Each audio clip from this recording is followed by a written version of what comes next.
दिनांक 29/3/99 डॉक्टर उत्तम चंद जी जैन सिवनी द्वारा महावीर जयंती एवं महावीराष्टक स्तोत्र पर प्रवचन। मंगलम भगवान वीरो मंगलम गौतमो गणी मंगलम कुंद कुंदार्यो जैन धर्मोस्तु मंगलम सर्वमंगल मांगल्यम सर्वकल्याणकारकम प्रधानम सर्वधर्माणां जैनं जयतु शासनम जैनम जयतु शासनम। करनी को मूलता बोला जाता है शराब, लेकिन जैसे लोग शराबियों को शराब का नशा आ जाता है, इस छंद में जो वीतरागता के भाव झलकाए हैं, तत्व के भाव झलकाए हैं, इसके अभ्यास करने वालों को तत्व का आनंद और उसका नशा आ जाता है। इसलिए शिखरणी छंद में लिखा गया है महावीराष्टक। अपन एक एक पद पढ़ेंगे एक साथ एक स्वर से, और फिर उसका हम एक एक शब्द का अर्थ करेंगे, आप उस पर विचार करेंगे। तो मिल गया ना सबको, निकल गया सबको? अपन शुरू करें तो अब शुरू कीजिए। यदि ये चैतन्य मुकुरैव भावाश्चिदचिता समं भान्ति द्रव्यजनिलशान्तोऽतिरहिता जगत्साक्षी मार्ग प्रकटन परो भानुर्यो महावीर स्वामी नयन पथगामी भवतु मे। देखिए, ये पहले ही छंद में भगवान महावीर के स्वरूप का यहाँ अवलोकन किया है। भगवान महावीर का आत्मा कैसा है कि यदि ये माने जिसके, यदि ये चैतन्य, जिनके चैतन्य आत्मा में, जिनके ज्ञान स्वभावी आत्मा में, भाव माने होता है पदार्थ, जगत के जितने भी पदार्थ हैं वे सर्व पदार्थ मुकुर एव, मुकुर माने दर्पण की तरह, जैसे दर्पण में बाहर के पदार्थ झलकते हैं, ऐसे जिनेंद्र भगवान के ज्ञान रूपी दर्पण में भाव माने जगत के अनंत पदार्थ, उनके गुण, उनकी पर्याय, अनंत पदार्थ, अनंत पदार्थों के अनंत अनंत गुण और एक एक गुण की त्रिकालवर्ती अनंत अनंत पर्याय, इन सब का नाम भाव है। भाव शब्द यहाँ जो प्रयोग किया उसमें अनंत द्रव्य आ गए, एक एक द्रव्य के अनंत अनंत गुण आ गए और एक एक गुण की त्रिकालवर्ती अनंत अनंत पर्याय आ गई। उसका अर्थ है भाव। तो कि जिनके ज्ञान रूपी दर्पण में, दर्पण की तरह जगत के समस्त भाव या छह पदार्थ या अनंत अनंत पदार्थ और उनके अनंत अनंत गुण और उनकी अनंत अनंत पर्याय प्रतिबिंबित होते, झलकते हैं, ऐसे भगवान महावीर का ज्ञान है। भगवान महावीर का आत्मा ऐसा है कि जो लोकालोक को झलकाता है। झलकाना कहो या लोकालोक को जानता है, एक कहो तो अपने आत्मा को भी जानता है और लोकालोक को भी जानता है। तो यदि ये चैतन्य मुकुर एव भावश्चिदचिता, जिनके ज्ञान रूपी चैतन्य दर्पण में दर्पण की तरह भाव माने पदार्थ झलकते हैं, और कैसे झलकते हैं? समम भांति, युगपत झलकते हैं। अपने ज्ञान में भी वस्तुएं झलकती हैं, लेकिन क्रम से झलकती हैं। हमारी नजर जिस पे जाती है वो चीज झलकती है, और जिस पे नजर नहीं जाती वो चीज हमारे ज्ञान में नहीं झलकती। लेकिन केवल ज्ञानी सर्वज्ञ भगवान महावीर स्वामी का ज्ञान ऐसा हो गया था, पूर्ण सर्वज्ञ रूप, कि उस ज्ञान में समम माने एक साथ, एक ही साथ। और कैसे एक साथ कैसे झलकते थे?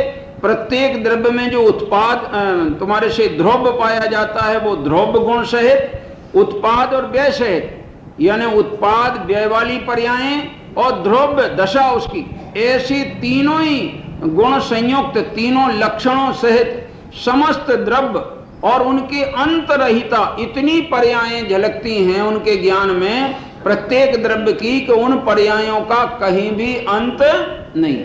माने कितनी हो गई? अनंत।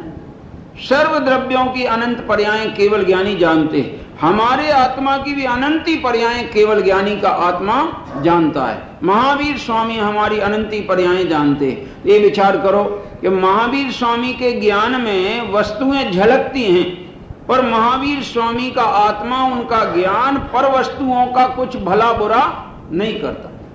तो ज्ञान का स्वभाव क्या तय हो गया कि जानना तो ज्ञान का स्वभाव है, प्रतिबिंबित करना तो ज्ञान का स्वभाव है, लेकिन कुछ भी फेरफार करना एक ज्ञान का स्वभाव। अब ये तो उनके ज्ञान का स्वभाव हुआ, और हमारे ज्ञान का स्वभाव क्या है? वैसे ही है। देखो ऐसी बात कहें कि ये हमारे पास नमक की डली है तो वो खारी है, और तुम्हारे पास नमक की डली है तो वो कैसी है? खारी है। और कोई अंग्रेजों के पास होगी तो वो कैसी होगी? और वो अमेरिका में कैसी होगी? और सिवनी में कैसी होगी? और तुम्हारे घर में कैसी होगी? सब जगह खारी खारी।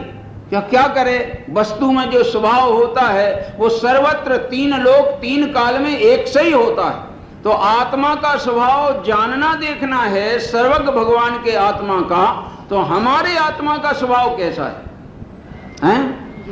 जानना और देखना, ये अपने आत्मा का स्वभाव है। तो ये जिनेंद्र के स्वभाव को जानकर हमें अपने स्वभाव को जानना है। जैसे लोग दर्पण देखते हैं तो काहे के लिए दर्पण देखते हैं? दर्पण को देखने के लिए दर्पण देखते हैं कि दर्पण में अपने को देखने के लिए दर्पण देखते हैं? काहे के लिए देखते हैं? हाँ, दर्पण में अपने को देखने के लिए दर्पण देखते हैं। हम जिनेंद्र भगवान के दर्शन करते हैं तो जिनेंद्र ही का दर्शन करने के लिए कि जिनेंद्र भगवान के दर्पण में मेरा आत्मा का स्वभाव कैसा है, ये उनका स्वभाव देखकर हमें अपना आत्मा का स्वभाव जान लेना चाहिए।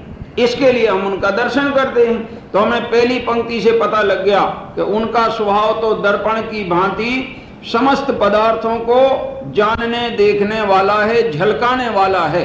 तो हमारा ज्ञान स्वभाव भी कैसा है? समस्त पदार्थों को जानने देखने के स्वभाव वाला है, कुछ भी परद्रव्य में फेर फार करने वाला नहीं है। एक बात अब आगे लिखते हैं कि जगत साक्षी मार्ग प्रकटन परो भानु रवियो। जैसे जगत में एक मार्ग बना बनाया हो, बने बनाए मार्ग को अंधेरे में कोई लोग नहीं देख सकते, तो वो कब दिखेगा? कि सवेरा हो जाए, सूर्य का प्रकाश हो जाए, सूर्य की किरणें फैल जाएं, तो जो बना बनाया रास्ता है वो स्वयं सूर्य की किरणों में प्रकाशित हो जाता है। तो मोक्ष का मार्ग भी सम्यक दर्शन ज्ञान चारित्र रूप अनादि अनंत निर्मित है। पर इस ज्ञान को प्रकाशित कौन करता है? इस मार्ग को प्रकाशित कौन करता है?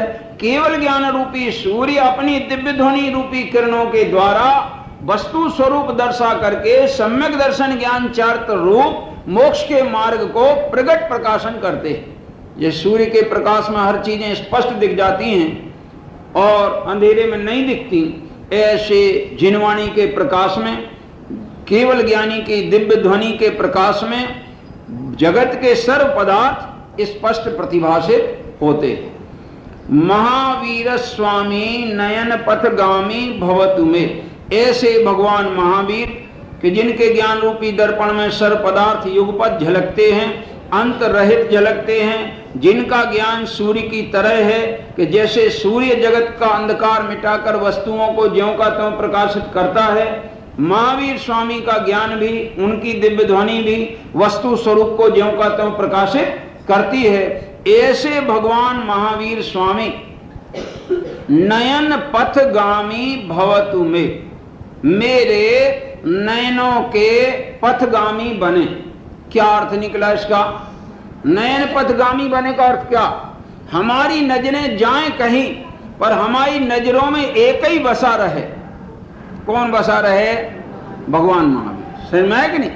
जैसे लोभी व्यक्ति होता ना, कहीं जाए, किसी के यहाँ जाए, व्यवहार में जाए, शादी में जाए, कहीं भी जाए, मंदिर जाए, पर उसकी नजरों में कौन बसा है?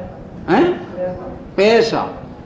उसकी नजरों में पैसा बसा रहता है। वो जाए कहीं, वो कहीं भी देखता है, भगवान को भी देखे तो वहां भी उसको पैसा नजर आएगा। देर न लग जाए, नहीं तो नुकसान हो जाएगा दुकान पे।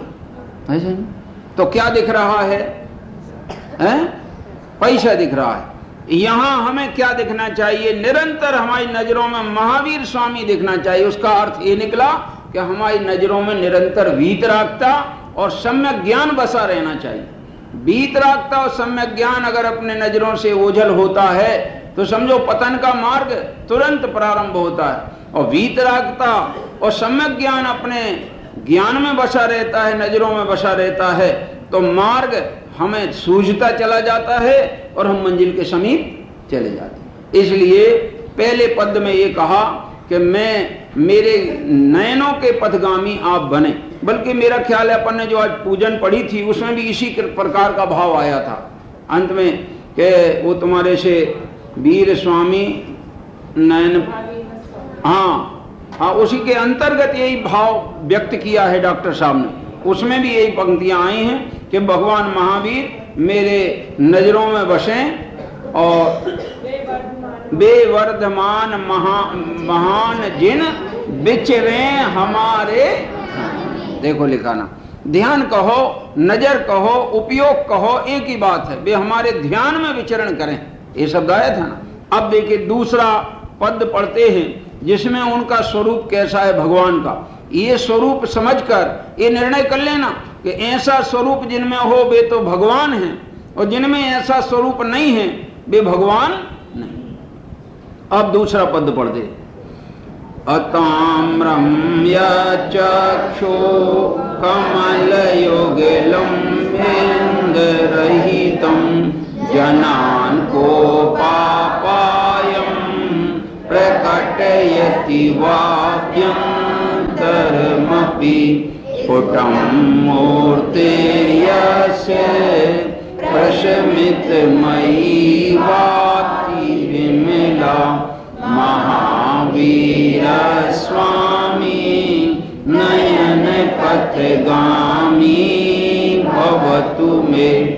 जिनेंद्र भगवान महावीर स्वामी के नेत्र, दोनों नेत्र कैसे हैं? कमल युगलम, माने उनके दोनों नेत्र कमल कैसे हैं? कि दोनों नेत्र कमल स्पंद रहितम, उनकी पलक नहीं मटकती, पलक रहित हैं। पलक रहित होने का क्या कारण है? देखो पलकें उनकी नहीं मटकती जिनका उपयोग कहीं एक जगह टिक जाए, स्थिर हो जाए, तो फिर पलकें नहीं मटकती हैं। ऐसा नियम लगता है जिनेंद्र भगवान का उपयोग कहीं स्थिर हो गया और इसलिए पलक मटक करके बाधा नहीं पहुंचाती, क्योंकि उपयोग अगर चंचल हो तो पलकें मटकती हैं, और उपयोग अचल हो गया है तो अब पलक मटकने का कोई प्रयोजन रहा नहीं। तो कहां उपयोग उनका अचल हो गया जिनेंद्र भगवान का? जिनेंद्र भगवान का उपयोग अपने में अचल हो गया, समझ में आया ना? स्वभाव में बिल्कुल टिक गया और स्वभाव में ही नजरें उनकी जम गई, इसलिए अब उनकी उपयोग में चंचलता न होने के कारण नजरों में भी पलकों में भी चंचलता नहीं रही, इसलिए उनकी पलक भी नहीं मटकती। इसलिए यहां कहा कि जिनके दोनों नेत्र कमल, नेत्र कमल कैसे? स्पंद रहितम माने पलक रहित हैं। और अताम्रम कैसे हैं दोनों उनके चक्षु नेत्र? अताम्रम, ताम्र माने लाल और अताम्र माने लालिमा से रहित। जिनके नेत्र लाल होते हैं वे दो बातों को व्यक्त करते हैं। एक तो ये कि या तो क्रोध आ जाए तो नेत्र लाल हो जाते हैं, ऐसा सहज, क्योंकि क्रोध गर्मी का प्रतीक और हर चीज गर्मी में लाल हो जाती है। समझ में आया कि नहीं? जो भी चीज हो, आप लोहे को अग्नि में डालो कैसे हो जाते हैं? लाल। तो आत्मा को क्रोधाग्नि में झोंको तो कैसा होगा? लाल। तो अंदर की लालिमा बाहर झलके तो कहां से झलके? नेत्रों में से झलकती है। तो जिनके नेत्र लाल होते हैं समझो उनके अंदर में क्रोध, या तो क्रोध से नेत्र लाल होते हैं या ज्यादा पीता हो, समझाया, तो नेत्र लाल होते हैं। ज्यादा सोता हो तो नेत्र लाल होते हैं, अब बिल्कुल नहीं सोता हो तो नेत्र लाल होते हैं। समझ में आ गई? और जिनेंद्र भगवान के कोई विकार नहीं, सोने का प्रश्न नहीं है, जागने में तो निरंतर स्वभाव में जागृत रहते ही हैं, बेकार कोई रहे ही नहीं, इसलिए उनके नेत्रों में लालिमा आने का कोई प्रश्न ही नहीं है, सदा काल शांत स्वभाव में परिणमित हैं। इसलिए नेत्रों को देखो तो अत्यंत शांति झलकती है। लोग तो ऐसे भी देखे गए हैं कि दूसरों का इलाज करते ना, मनोवैज्ञानिक इलाज, वो नेत्रों से किया जाता है। समझ में आया? नेत्रों से इलाज किया जाता है कि चलो तुम गुरु के सामने बैठ जाओ और गुरु की नजरों से नजर मिला लो, तुम्हारा इलाज हो जाएगा, तुम ठीक हो जाओगे। हम कहते हैं तुम्हें अनंत काल का मोह का इलाज करना हो, चलो जिनेंद्र भगवान के सामने चलो, उनकी नजरों से नजर मिला लो, तो वे बताएंगे। क्या बताएंगे? देखो कि जनान को पापायम प्रकट यति व अभ्यंतरमपि, अंतरंग का क्रोध और लोगों का क्रोध, दोनों ही क्रोध चले गए हैं, ये उनके नेत्र बता रहे हैं। क्योंकि अंदर का क्रोध जाए तो नेत्र निर्मल हो जाते हैं, और निर्मल जिनके नेत्र हैं, जिनको क्रोध नहीं है, ऐसे व्यक्तियों को जो देखेगा उसको क्रोध आएगा।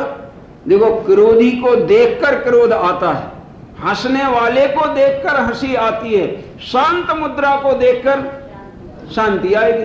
तो जिनेंद्र भगवान के नेत्र जो हैं लाल ना होने के कारण वे ये बात को प्रकट कर रहे हैं कि उनने अपने अंतर का क्रोध भी नाश कर दिया है, और बाहर वाले जितने जगत के जीव हैं उनके क्रोध नाश करने में वे सहकारी हैं, निमित्त हैं, और अंतर बाहर का उनने तो अपना क्रोध मिटाई दिया है।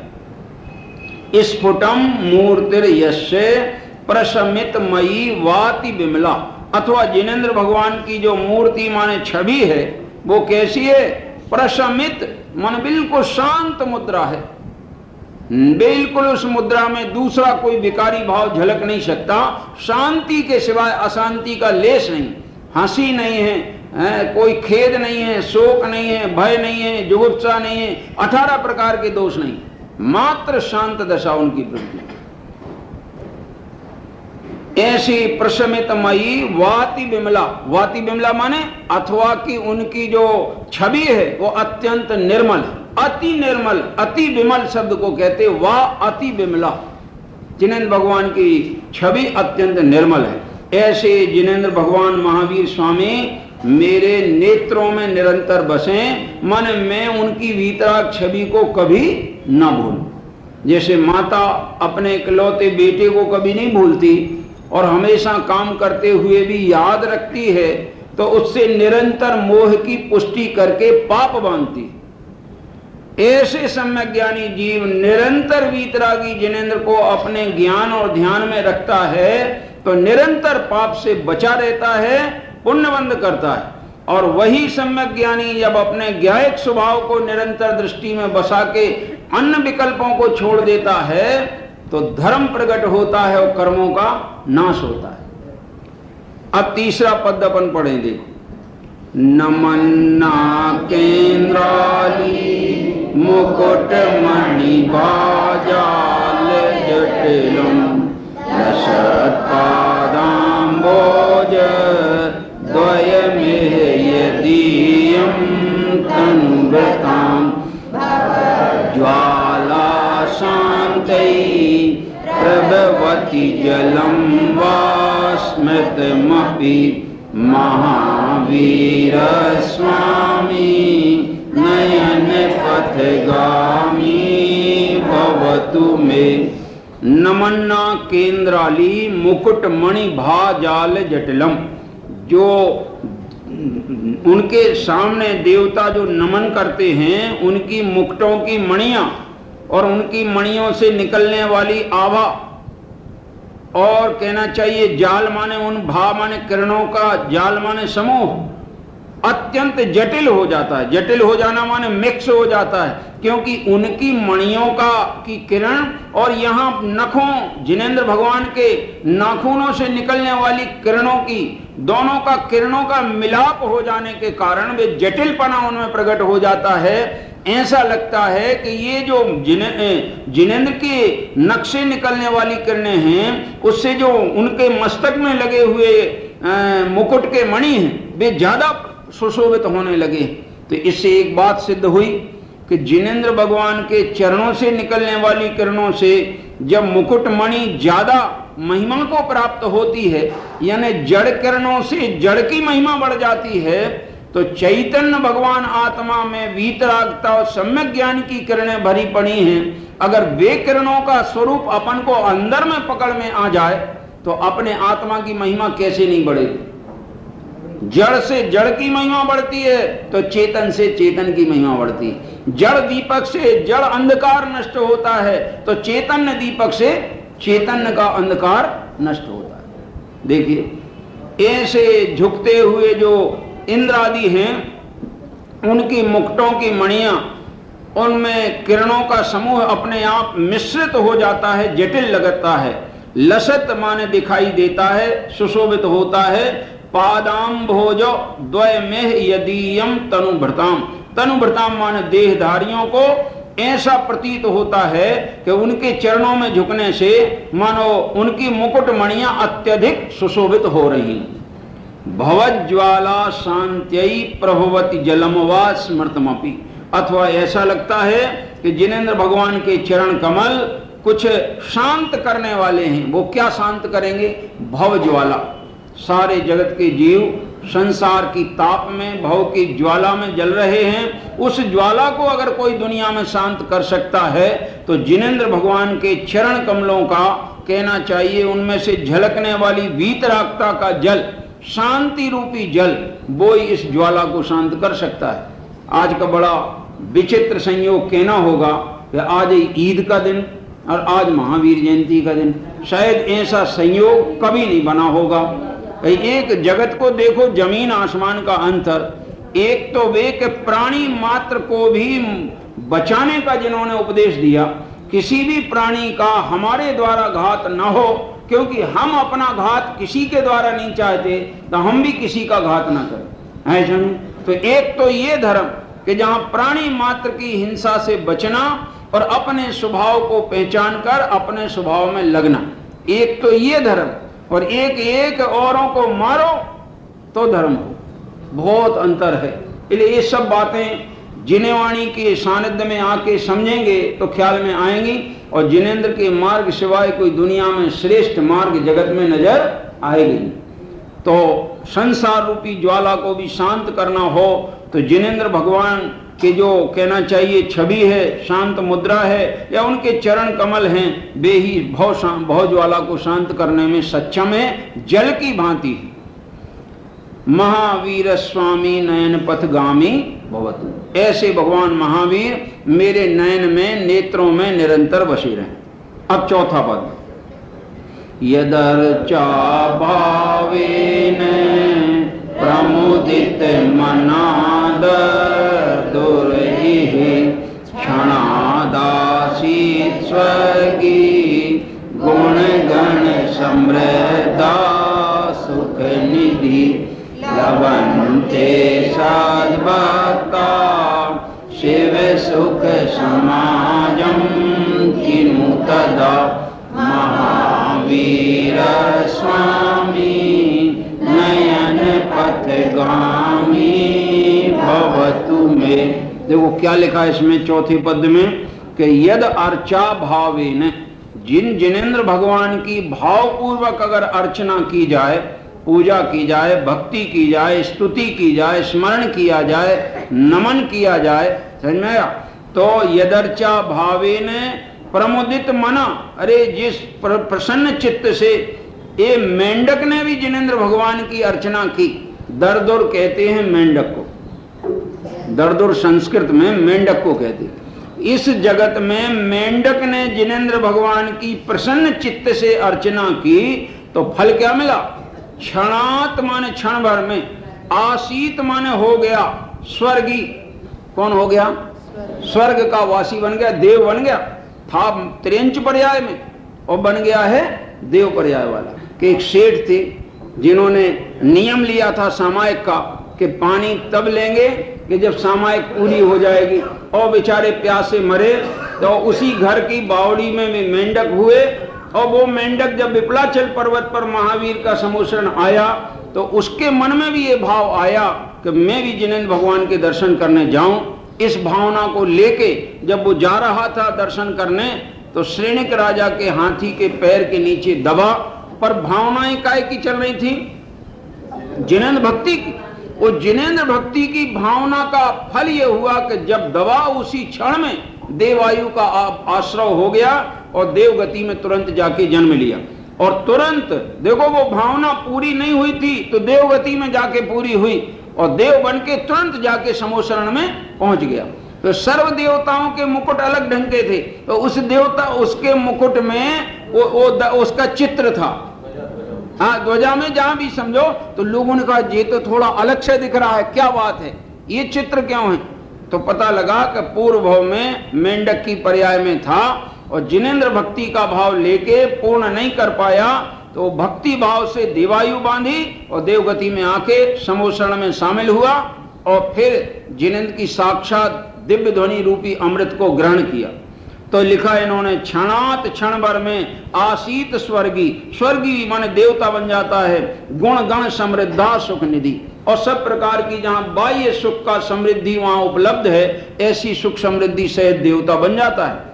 लभंते सद्भक्ता, लेकिन जो सम्यक दृष्टि भक्त हैं जिनेंद्र भगवान के, वे तो लभंते माने प्राप्त करते हैं, स्वर्ग ही नहीं प्राप्त करते हैं, शिव सुख समाजम, उनको भी समाज मिलत है। कौन सा समाज? लभंते सद्भक्ता शिव सुख समाजम, सिद्धों की समाज मिलती है जहां मोक्ष का सुख मिलता है, और वो मोक्ष सुख भी उन्हें मिल जाए तो किमु तदा, इसमें आश्चर्य की क्या बात है? कोई आश्चर्य की बात नहीं। महावीर स्वामी नयन पथगामी भवतु, ऐसे भगवान महावीर मेरे नेत्रों में निरंतर ध्यान में बसे हैं। पांचवा पद, कनात् स्वर्णाभासो प्यपगत तनुर्ज्ञान निवहो विचित्रात्मा पेको नृपति वर्षितार्थ तनया अजन्मापि श्रीमान विगत भवरागोद्भुत गति महावीर स्वामी नयन पथगामी भवतु मे। देखो, कनत स्वर्णाभासो प्यपगत तनुर ज्ञान निवहो, ये भी विरोधाभास अलंकार यहाँ आया है और इसका प्रयोग, इसी पंक्ति का प्रयोग डॉक्टर साहब ने अपने उस पूजन में किया है कि मति तुम्हारे से सिद्धार्थ तनय तन रहित देव। एक तो सिद्धार्थ के तुम पुत्र हो, पुत्र माने तनय हो, मगर खुद तन से रहित हो, समझ आया ना? सिद्धार्थ तनय तन रहित देव, सुर नर किन्नर सब करत शिव, आया ना? तो इसमें वही बात आई है। कनत स्वर्णाभासो, शरीर का जो उनका रंग था, वर्ण था, वो तपाए हुए स्वर्ण के समान था, फिर भी अपगत तनु माने शरीर रहित थे। और क्या थे शरीर रहित? ज्ञान निवहो, ज्ञान के पुंज थे। निवह माने पुंज, समूह। शरीर रहित ज्ञान के पुंज थे, पर वैसे बाहर में शरीर कैसा था? बाहर में शरीर तप्तायमान जो सोना है, तपे हुए सोने की भांति था। विचित्रात्माप्य को, आप एक मात्र विचित्र आत्मा हैं। नृपति वर सिद्धार्थ तनया, और राजा नृपति माने राजा सिद्धार्थ के आप पुत्र हैं।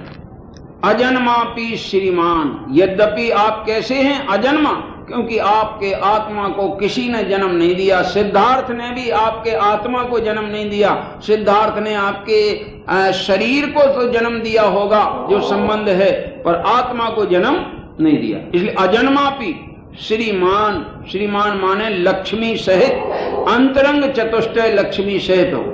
विगत भव रागोद्भुत गति, और संसार के भय से जो विगत माने दूर हो गए हैं, जिन्हें संसार का कोई भय रहा नहीं, और अद्भुत गति माने मोक्ष दशा की जिनको प्राप्ति हुई है, ऐसे महावीर स्वामी नयन पथगामी भवतु। अब छठवां पद पढ़ते हैं। यदि यावा गंगा विविध नय कल्लोल विमला ज्ञानाम्बोवे जगति जनतां यास्न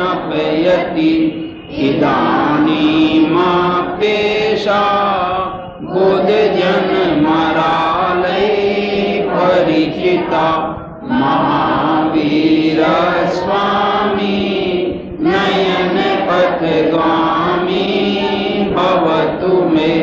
कहते जिनेंद्र भगवान की जिनवाणी रूपी जो गंगा है, यदि या वाक गंगा, वाणी रूपी जो गंगा है वो कैसी है? जिनेंद्र भगवान की वाणी रूपी गंगा विविध नय कल्लोल विमला। उस वाणी रूपी गंगा में तरंगें उठती रहती हैं, काहे की? नए प्रमाण आदि की तरंगें उठती रहती, क्योंकि जिनवाणी में अवगाहन जिनको करना हो वे उन तरंगों में से ही उस जिनवाणी गंगा में डुबकी लगा सकते हैं। तरंगों से पार अलग होकर एकदम जिनवाणी गंगा में प्रवेश संभव नहीं। पहले तरंगों में आना पड़ेगा, फिर सावधानी पूर्वक तरंगों के पार गहराई में डुबकी लगाने का अवसर मिलेगा, और गहराई में जाओगे तो रत्नों की प्राप्ति होगी। ऐसे जिनवाणी गंगा विविध नए कल्लोल विमला, विभिन्न प्रकार के नए की कल्लोलों से निर्मल है। बृहद ज्ञानांभो भी, और वास्तव में महान जो ज्ञान का समुद्र है, इस ज्ञान रूपी समुद्र से जगत जनताम स्नपयति, जगत की जनता को, भव्य जीवों को अपने वो ज्ञान रूपी गंगा ज्ञान जल से निरंतर स्नापित करती है, स्नान कराती है। और इदानीमपि ऐसा बुद्धजन मरालय परिचिता, ऐसी जो जिनवाणी गंगा है वो आज भी जो बुद्धिमान रूपी मराल माने हंस, मराल किसको कहते हैं? हंस को। संत चित मराल वृंद, मराल वृंद माने हंस रूपी समूह। तो ऐसे जिनवाणी के जो पहचानने वाले हंस हैं, उनके द्वारा जिनवाणी गंगा का आज भी ज्यों का त्यों अवगाहन होता है।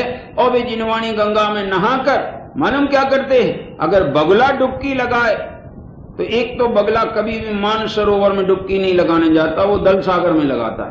पहली बात तो ये, ऐसे में मान सरोवर उसके लायक नहीं है, वो उसके लायक नहीं है, वो उसके लायक नहीं, ऐसे में तो उसमें डुबकी लगाता है। और डुबकी इसलिए नियम है कि हंस तो रतन चुगते हैं और बगले समझ लेना क्या करते हैं। ऐसे जो सम्यक दृष्टि जिनवाणी के भक्त हैं, वे तो आत्मा के अनंत रत्न, वीतरागता के रत्न, सम्यक दर्शन ज्ञान चर्च के रत्न, इनको चुगते हैं अपने आत्म स्वभाव में लीन होकर। और जो इसमें लीन नहीं होते हैं वे तो बाहर के राग के, समझ लेना चाहिए, विकारों को ग्रहण करते हैं और बगला की तरह अपना नाम सार्थक करते हैं। तो यहाँ तो वे जिनवाणी गंगा आज भी बुद्धिमान रूपी या बुद्धजन रूपी हंसों के द्वारा आज भी जिनवाणी गंगा का परिचय है, क्योंकि आज भी संत लोग उसमें डुबकी लगाते रहते। ऐसे भगवान महावीर स्वामी जिनकी गंगा ऐसी महान है, वे नयन पथगामी भवतु में, मेरे नयनों में निरंतर वसें। अब सातवां, अनिर्वारोद्रेकस त्रिभुवन जयी काम सुभेटा कुमारावस्थाया मपि निज बलादेन विजिता स्फुरा नित्यानंद प्रशम पद राजाय सजिना महावीर स्वामी नयन पथगामी भवतु में। यहाँ ये लिखा है कि जो काम रूपी सुभट है वो त्रिभुवन जयी है, तीनों लोक को जीत लेने वाला है काम रूपी योद्धा, और जिसका आवेग अनिर्वारोद्रेका, जिसका आवेग कोई रोक ना सके ऐसा उसका आवेग है।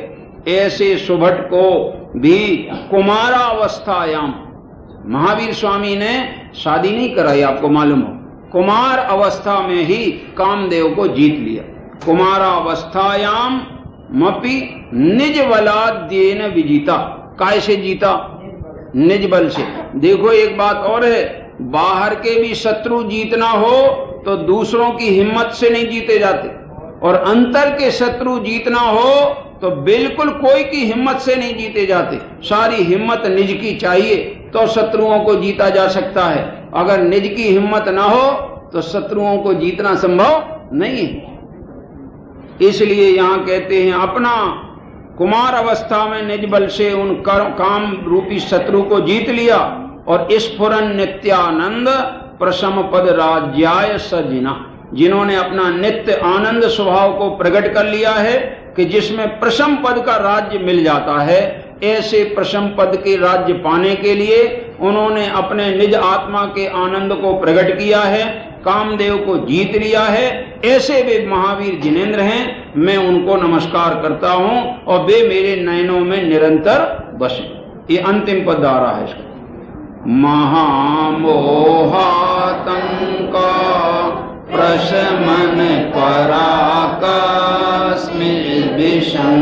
निरापेक्षो बंदो विदित महिमा मंगलकरं साधूनां भवभयभृतामोत्तम गुणो महावीर स्वामी नयन पथगामी भवतु मे। देखो क्या कह रहे हैं कि इस जगत में अगर किसी का आतंक है, आतंक के दो अर्थ होते हैं, एक तो आतंक माने होता है रोग और एक आतंक माने होता है भय, कि इन्होंने ऐसा आतंक फैला के रखा है, तो वो भय के अर्थ में होता है। और अमुक व्यक्ति अमुक प्रकार के से आतंकित है, माने अमुक रोग है, तो यहाँ कौन से रोग का आतंक है? महामोह, मोह रूपी रोग इतना आतंकित किए हुए है कि लोग घरों में तो मोह से आतंकित हैं, जिन मंदिर में भी जाते तो भी मोह से आतंकित रहते हैं। क्यों, आपको ख्याल में आता है जिन मंदिर में कैसे मोह से आतंकित रहती? अरे तुम्हारे घर में अट्ठू खेलो और कुछ भी खेलो और दौड़ लगाओ, सब करो, तो ये एक मोह का आतंक है। तुम जिन मंदिर में भी आलू दौड़ करते हो, जिनेंद्र के नाम से करते हो, मोह का आतंक छाया है तुम्हारे अंदर। तुम्हारा मोह का नशा कभी उतरने वाला नहीं है। ये समाज काम का नहीं है, वो ही समाज काम का है जिसमें निराकुल सुख की प्राप्ति होने वाली। समझ में बात थोड़ी हिंट कर देते हैं, इसमें अहित का भाव नहीं है, इसमें सबको जगाने का भाव है। कोई को बुरा लगे तो क्षमा मांग लेने में हमें कोई तकलीफ नहीं। समझ में आया? इसमें बिल्कुल कोई बात नहीं, बिल्कुल सच्चाई है। सच्चाई को झुटलाने की ताकत जिनेंद्र भगवान में नहीं है, हमारे तुम्हारे में तो क्या हो सकती। समझ में आया?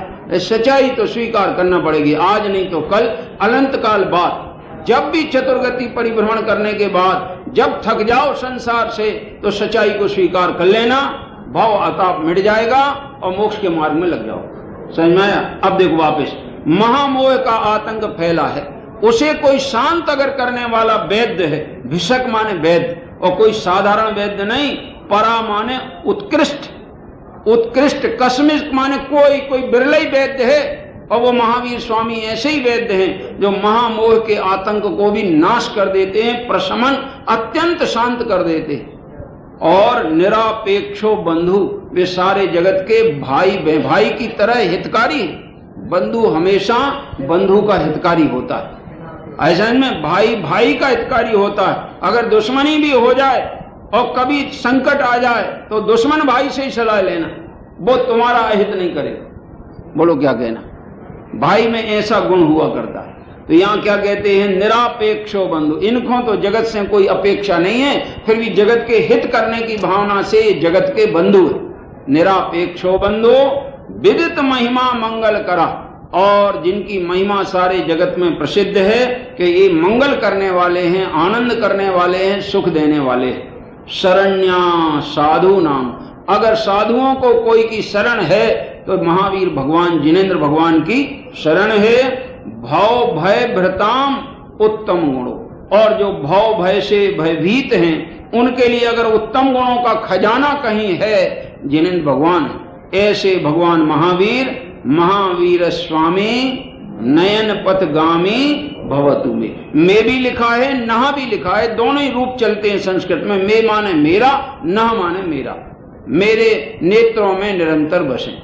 अब ये अंतिम दोहा, महावीराष्टकम स्तोत्रम भक्त्या भागेन्दुना कृतम, यह पठे सुनो चापि सायाति परमां गतिम, ऐसे उपरोक्त वर्णन वाले महिमा वाले इस महावीर के 8 काव्यों को, महावीराष्टक को, इस स्तोत्र को जो भक्त्या माने भव्य जीव भागेंदु नाकृतम, जो भागचंद द्वारा, पंडित भागचंद जी द्वारा रचा गया है, इस महावीराष्टक को जो यह पठेत, जो पढ़ेगा, सुनोच्चापी और सुनेगा, सा याति परमाम गतिम, वो शीघ्र ही परम गति को प्राप्त होगा।